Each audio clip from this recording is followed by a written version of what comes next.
രാമചന്ദ്രാഭിഷേകം ശ്രീരാമചന്ദ്രാഭിഷേകം സീതയാ സഹിത രാമചന്ദ്ര രഘുവീരരാജ്യാഭിഷേകം ശ്രീനീലകണ്ഠാഭിഷേകം ആഞ്ജനേയ പരിസേവ്യൻ ധീരഭരതാഭിപൂജ്യൻ വീരലക്ഷ്മണ കുമാര ശത്രുഘ്ന സോദരാർച്ചിത പദാബ്ജൻ ശ്രീനീലകണ്ഠ ഹൃദയേശൻ രാമചന്ദ്രാഭിഷേകം ശ്രീരാമചന്ദ്രാഭിഷേകം.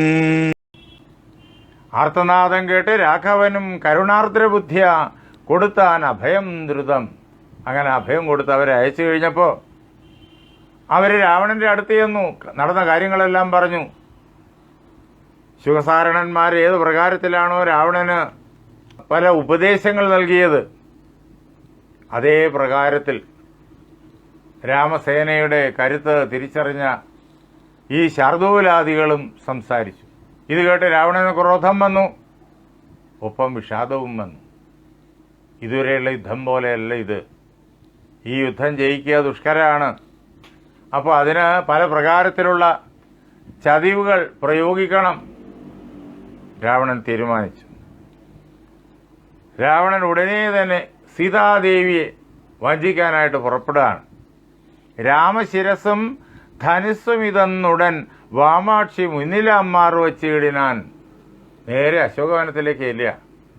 തൻ്റെ മായ കൊണ്ട് ശ്രീരാമചന്ദ്രൻ്റെ ശിരസും രാമൻ്റെ വില്ലും പോലെയുള്ളതായ പദാർത്ഥങ്ങൾ ഉണ്ടാക്കിയിട്ട്, ഇത് രാമൻ്റെ തലയും രാമൻ്റെ വില്ലുമാണ്, യുദ്ധത്തിൽ ഞാൻ രാമനെ സംഹരിച്ചു എന്ന് സീതയെ അറിയിച്ച് ഭയപ്പെടുത്താൻ വേണ്ടിയിട്ടായിരുന്നു അയാളുടെ പുറപ്പാട്. അങ്ങനെ ഇത് കൊണ്ടുവന്ന് ദേവിയുടെ മുന്നിൽ വെച്ച് ദേവിയോട് പറഞ്ഞു.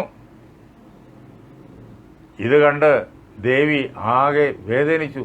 ദേവി ആകെ ദുഃഖിതയായി നിലവിളിക്കാൻ തുടങ്ങി. ആ അവസരത്തിൽ പെട്ടെന്ന് കൊട്ടാരത്തിനുള്ളിൽ നിന്നിട്ട് ഒരു ദൂതൻ ഓടി വന്നു. ഒരു രാക്ഷസൻ രാവണനോട് എന്തോ പറഞ്ഞു ചെവിയിൽ. കാരണം കൊട്ടാരം ആക്രമിക്കപ്പെട്ടിരിക്കുന്നു. അതിനകത്ത് ഒരു ഭീമാകാരനായ വാനരൻ വന്ന് കയറിയിരിക്കുന്നു. ആരെന്നറിയില്ല. ആർക്കും എൻ്റെ അടുത്ത് ചെല്ലാൻ കഴിയുന്നില്ല. എല്ലാം അടിച്ചു തകർക്കുകയാണ്. ചെല്ലുന്ന രാക്ഷസവീരന്മാരെയും കൊല്ലുകയാണ്. അപ്പോൾ ഇനി ആ വാനരവീരനെ ഓടിക്കണമെങ്കിൽ ആർക്ക് പറ്റും? രാവണനല്ലാതെ വേറെ ആർക്ക് സാധ്യമല്ല. അതുകൊണ്ടാണ് അയാൾ ഓടി വന്നത് രാവണനോടിത് പറയാൻ. രാവണൻ വളരെ പെട്ടെന്ന് കൊട്ടാരത്തിനുള്ളിലേക്ക് മടങ്ങിപ്പോയി. മടങ്ങി അങ്ങോട്ട് ചെല്ലുമ്പോഴേക്കും കാണുന്നത് ഒരു ഭീമാകാരനായിരിക്കുന്ന വാനരനെ.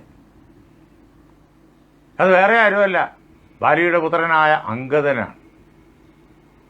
രാവണൻ സീതയെ പറ്റിക്കാൻ വേണ്ടിയിട്ട് മായാപ്രയോഗങ്ങളുമായി അശോകവനത്തിൽ ചെന്ന അവസരത്തിൽ രാമൻ അംഗദനെ ദൂതുമായിട്ട് രാവണന്റെ കൊട്ടാരത്തിലേക്ക് അയച്ചിരിക്കുന്നു. അംഗദൻ രാവണനോട് പറഞ്ഞു, ഒന്നുകിൽ സീതയെ കൊണ്ടുവന്നെന്നുടെ മുമ്പിൽ അമ്മാർ വച്ചിടുക വൈകാതെ. രാമന്റെ സന്ദേശമാണിത്. രാമൻ എന്നോട് ഇങ്ങനെ പറഞ്ഞയച്ചിരിക്കുന്നു നിന്നെ അറിയിക്കാൻ. ഒന്നുകിൽ സീതയെ കൊണ്ടുവന്ന് എന്നുടെ മുമ്പിൽ അമ്മാർ വച്ചിടുക വൈകാതെ. യുദ്ധത്തിനാശു പുറപ്പെടുക, അല്ലായെങ്കിൽ നീ യുദ്ധത്തിന് പുറപ്പെടുക. സീതയെ കൊണ്ട് തരാൻ നീ തയ്യാറല്ലെങ്കിൽ. പക്ഷേ ഇതിന് രണ്ടിനും തയ്യാറല്ലാതെ വന്നാലോ? കോട്ടയടച്ച് കോട്ടയ്ക്കുള്ളിൽ സുഖമായിരിക്കാമെന്നൊന്നും വിചാരിച്ചേക്കരുത്. അല്ലായെങ്കിൽ അത്തൽ പൂണ്ട് ഉള്ളിൽ അടച്ചങ്ങിരിക്കലും. വളരെ ദുഃഖത്തോടു കൂടിയിട്ട് ഭയത്തോടു കൂടിയിട്ട് കോട്ടവാതിലുകളെല്ലാം ബന്ധിച്ച് ഇതിനകത്ത് സുരക്ഷിതമാണെന്നുള്ള തെറ്റിദ്ധാരണയിൽ അതിനകത്തിരുന്നാലും, അല്ലയോ രാവണ, രാക്ഷസേനയും ലങ്കാനഗരവും രാക്ഷസരാജനാം നിന്നോടുകൂടവേ സംഹരിച്ചിടുവൻ. രാക്ഷസ സേനയെ മുഴുവൻ ഞാൻ സംഹരിക്കും, കോട്ടയ്ക്കകത്ത് ഒളിച്ചിരുന്നാലും. ലങ്കാനഗരത്തെ മുഴുവൻ ഞാൻ ഭസ്മീകരിക്കും. ആരോടൊപ്പം? രാക്ഷസ രാജാവായിരിക്കുന്ന നിന്നോടൊപ്പം. നിന്നെയും ഞാൻ ഭസ്മീകരിക്കും. എങ്ങനെ? ബാണമെയ്ത് എൻ്റെ അമ്പുകൾ അയച്ചിട്ട് ഞാൻ നിന്നെ തകർത്ത് കളയും. സിംഹനാദം കേട്ടതില്ലയോ രാവണ? ഇങ്ങനെ ഉള്ള ഉയരുന്ന സിംഹനാദം അലറിച്ച അല്ലയോ രാവണ, നീ കേൾക്കുന്നില്ലേ? അംഗദൻ രാവണനോട് ചോദിക്കുകയാണ്. യാനാദഘോഷവും കേട്ടതില്ലേ ഭവാൻ? ശ്രീരാമചന്ദ്ര മഹാപ്രഭുവിൻ്റെ വില്ലിൽ നിന്ന് അന്തരീക്ഷത്തിലേക്ക് ആകാശത്തിലേക്ക് ഉയരുന്നതായ ഞാണൊലിയും നീ കേൾക്കുന്നില്ലേ? നാണം നിനക്കേതുമില്ലയോ മാനസേ? ഇതെല്ലാം കേട്ടിട്ടും കോട്ടകൊത്തളങ്ങൾ അടച്ച് ഇതിനുള്ളിൽ ഇങ്ങനെ ഭീരുവെ പോലെ ഇരിക്കാൻ നിനക്ക് അല്പവും നാണമില്ലേ? അംഗദൻ രാവണന്റെ കൊണ്ട് മുഖത്ത് നോക്കി ചോദിക്കുന്നു. മറ്റ് രാക്ഷസവീരന്മാര് അവർക്ക് അംഗദന്റെ അടുത്ത് ചെല്ലാൻ ഭയമാണ്. ആദ്യം അടുത്ത് ചെന്നവരെല്ലാം കാലപുരിയിലേക്ക് പറഞ്ഞയക്കപ്പെട്ട് കഴിഞ്ഞിരിക്കുന്നു. അവരെല്ലാം കേൾക്കെ അവരുടെ മുന്നിൽ വെച്ചിട്ടാണ് അംഗദൻ ഇങ്ങനെ രാവണനോട് പറഞ്ഞത്. ഈ അധിക്ഷേപ വാക്കുകൾ കേട്ടപ്പോൾ രാവണന് ക്രോധം വർദ്ധിച്ചു. അയാൾ പറഞ്ഞു, ഇവനെ ഉടനെ തന്നെ കൊല്ലണം. രാവണന്റെ ആജ്ഞയാണ്. അത് കേട്ട മാത്രയിൽ ചെന്നു പിടിച്ചാർ നിശാചരവീരരും. രാക്ഷസന്മാർക്ക് പിന്നെ രാവണൻ കൽപ്പനയിട്ട് കഴിഞ്ഞാൽ അത് ചെയ്യാതിരിക്കാൻ നിവർത്തിയില്ല. അവർ ഓടിച്ചെന്ന് ഈ അംഗദനെ കീഴ്പ്പെടുത്താൻ, കൊല്ലാൻ ആയുധങ്ങളുമായിട്ട് അങ്ങോട്ട് വളഞ്ഞു. അംഗദനോട് യുദ്ധത്തിലേർപ്പെട്ടു. അംഗദൻ എന്ത് ചെയ്തു? കൊന്നു ചുഴറ്റിയെറിഞ്ഞാൻ കപീന്ദ്രനും. ആ വാനരാധിപൻ വളരെ എളുപ്പത്തിൽ ഈ വന്നു പിടികൂടിയ ആക്രമിച്ച രാക്ഷസന്മാരെ മുഴുവൻ കൊന്ന് തലയ്ക്ക് മുകളിൽ കറക്കി ദൂരേക്ക് എറിഞ്ഞു. എന്നിട്ടെന്ത് ചെയ്തു? പിന്നെ ആ പ്രാസാദവും തകർത്തിയിടിനാൻ ഒന്ന് കുതിച്ചങ്ങുയർന്നു വേഗേന പോയി മന്നവൻ തന്നെ തൊഴുത് വൃത്താന്തങ്ങൾ ഒന്നൊഴിയാതെ ഉണർത്തിനാനങ്കദൻ. അയാൾ ആ പ്രാസാദം തകർത്തു, ആ മണിമേട് തകർത്തു. എന്നിട്ട് അയാൾ അവിടെ നിന്ന് ഒന്ന് അലറി. അവിടെ നിന്നിട്ട് ഒരേറ്റച്ചാട്ടം ശ്രീരാമചന്ദ്ര മഹാപ്രഭുവിൻ്റെ മുന്നിൽ എത്തിച്ചേർന്നു. നടന്ന കാര്യങ്ങളെല്ലാം അദ്ദേഹത്തെ കേൾപ്പിച്ചു. അത് കഴിഞ്ഞപ്പോഴേക്കും വീണ്ടും ആക്രമിക്കാൻ വേണ്ടിയിട്ടുള്ളതായ ആജ്ഞ ശ്രീരാമചന്ദ്രൻ സുഗ്രീവന് നൽകി. ആ ആജ്ഞ സുഗ്രീവൻ എല്ലാ വാനരവീരന്മാർക്ക് നൽകി. പിന്നെ സുഷേണൻ, കുമുദൻ, നളൻ, ഗജൻ, ധന്യൻ, ഗവയൻ, ഗവാക്ഷൻ, മരുത്സുതൻ എന്നിവരാദിയാം വാനരവീരന്മാർ ചെന്ന് ചുഴന്ന് കിടങ്ങും നിരത്തിനാർ. ഈ വീരന്മാരായിരിക്കുന്ന വാനരങ്ങൾ ആജ്ഞ കിട്ടിയ ഉടനെ തന്നെ വീണ്ടും ലങ്കയിൽ കടന്നാക്രമണം തുടങ്ങി, കിടങ്ങ് നികത്താൻ തുടങ്ങി, കോട്ടകൊത്തളങ്ങൾ ഇടിച്ചു തകർക്കാൻ തുടങ്ങി. രാക്ഷസന്മാരും വാനരങ്ങളും തമ്മിൽ ആത്യന്തിക വിജയത്തിന് വേണ്ടിയിട്ടുള്ളതായ ഘോരമായ ഏറ്റുമുട്ടൽ വീണ്ടും ആരംഭിച്ചു. വാരണനാദവും വാജികൾ നാദവും, ആനകളുടെ ചിഹ്നവിളി, കുതിരകളുടെ ശബ്ദം, തേരുകൾ നാദവും ഞാണലി നാദവും, ഇങ്ങനെ വിവിധങ്ങളായിട്ടുള്ള യുദ്ധ ഉപകരണങ്ങളുടെ ശബ്ദം അന്തരീക്ഷത്തിൽ ഉയരുകയാണ്. രാക്ഷസരാർക്കയും സിംഹനാദങ്ങളും രൂക്ഷതയേറും കപികൾ നിനാദവും, രാക്ഷസന്മാരുടെ അലറിച്ച, വാനരങ്ങളുടെ അലറിച്ച, ഇവയെല്ലാം അന്തരീക്ഷത്തിൽ നിറഞ്ഞ് ലോകം മുഴുവൻ പ്രകമ്പനം കൊണ്ടു. ഈ അവസരത്തിൽ രാമന്റെ സൈന്യവും രാവണ സൈന്യവും തമ്മിൽ ഏറ്റുമുട്ടുന്നതിന് കാണുന്നതിന് വേണ്ടിയിട്ട് അന്തരീക്ഷത്തിൽ ഇന്ദ്രനും മറ്റ് അനേകം ദേവന്മാരും യക്ഷ, കിന്നര, കിംപുരുഷ, സിദ്ധ, വിദ്യാധരാദികളും എല്ലാവരും ആകാശത്തിൽ അണിനിരന്നു. അവിടെ നിന്ന് കണ്ടു.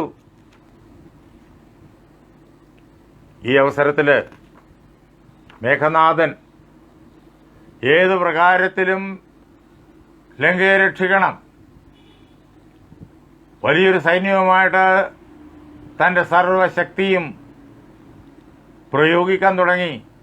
വാനരപ്പടയെ ശക്തമായിട്ട് ആക്രമിച്ചു. വാനരവീരന്മാർ മേഘനാഥന് കണക്കിന് തിരിച്ച് പ്രഹരവും നൽകി. അങ്ങനെ വന്നപ്പോഴേക്കും നിവൃത്തിയില്ല, മുന്നേറാൻ നിവൃത്തിയില്ല എന്ന് മാത്രമല്ല തൻ്റെ കൂടെ വന്ന രാക്ഷസവീരന്മാരിൽ വളരെയേറെ ആളുകൾ ആ പടക്കളത്തിൽ വീണ് മരിച്ചും കഴിഞ്ഞിരിക്കുന്നു.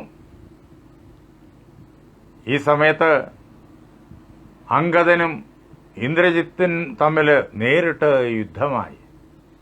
ഇന്ദ്രാത്മജാത്മജനോടേറ്റ് തോറ്റുപോയി ഇന്ദ്രജിത്ത് അമ്പരാന്തേ മറഞ്ഞിടിനാൻ. ഇന്ദ്രന്റെ മകന്റെ മകൻ, ഇന്ദ്രന്റെ മകൻ ബാലിയുടെ മകൻ അംഗദൻ, ആ അംഗദനും ഇന്ദ്രജിത്തും തമ്മിൽ നേരിട്ടുള്ളതായ യുദ്ധം. അന്ന് ഇന്ദ്രനെ ബന്ധിച്ചതിൻ്റെ കണക്ക് അവിടെ തീരുകയാണ്. അതിനുള്ളതായ പ്രതിഫലം ഇവിടെ കൊടുക്കുകയാണ്. അംഗദന്റെ കരങ്ങളുടെ ബലത്തോട് മത്സരിക്കാൻ ഇന്ദ്രജിത്തിനായില്ല. ഇന്ദ്രജിത്ത് തോറ്റു. ഇനി എന്ത് ചെയ്യും? പ്രാണരക്ഷയ്ക്ക് വേണ്ടിയിട്ട് അയാൾ ആകാശത്തിൽ മറഞ്ഞു നിന്നിട്ട് ദിവ്യാസ്ത്രം കൊണ്ട് രാമനെയും ലക്ഷ്മണനെയും വാനരവീരന്മാരെയും എല്ലാവരെയും വീഴ്ത്താം എന്ന് അയാൾ കണക്കുകൂട്ടി. നാഗാസ്ത്രമെയ്ത് മോഹിപ്പിച്ചിതുപത രാഘവന്മാരെയും വാനരന്മാരെയും അവിടെ മേഘങ്ങൾക്കുള്ളിൽ മറഞ്ഞു നിന്നുകൊണ്ട് അയാൾ നാഗാസ്ത്രം മന്ത്രം ജപിച്ച്, ആ മന്ത്രത്തിന് കരുത്തുള്ളതാണ്, നാഗങ്ങളുടെ ശക്തി മുഴുവൻ ആവാഹിക്കുന്നതാണ്. ആ മന്ത്രത്തിൻ്റെ ബലത്തിൽ നാഗങ്ങളുടെ ശക്തിയെ അസ്ത്രത്തിൽ ആവാഹിച്ചിട്ട് അതിനെ വാനരപ്പടയ്ക്ക് നേരെ അയച്ചു. രാമനെ ലക്ഷ്മണനെ എല്ലാവരെയും വീഴ്ത്താൻ, വാനരങ്ങളെ മുഴുവൻ വീഴ്ത്താൻ. എല്ലാവരും വീണു.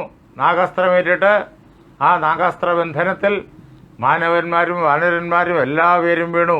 വന്ന കവികളെയും നരന്മാരെയും ഒന്നൊഴിയാതെ ജയിച്ചേൻ ഇത് എന്നവൻ. അവിടേക്കും വളരെ സന്തോഷമായി ഇന്ദ്രജിത്തിന്.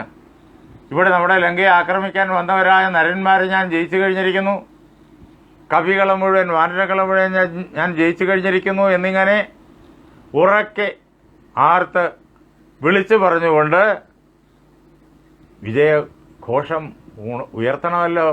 പെരുമ്പറ മുഴക്കി വലിയ ആഘോഷമായിട്ട് ഘോഷയാത്രയായിട്ട് ചെന്ന് ലങ്കാപുരം തന്നിൽ വീടിനാൻ. ലങ്കാപുരത്തിനുള്ളിലേക്ക് കടന്നു. നേരത്തെ പല പ്രകാരത്തിൽ ശ്രമിച്ചിട്ട് നടക്കാത്തത് ഇപ്പോൾ താനിതാ സാധിച്ചു കഴിഞ്ഞിരിക്കുന്നു. എല്ലാവരെയും സംഹരിച്ചിരിക്കുന്നു. ആ സുഖകരമായ വൃത്താന്തം ലങ്കാപുരവാസികളെ അറിയിക്കണം, അച്ഛനെ അറിയിക്കണം.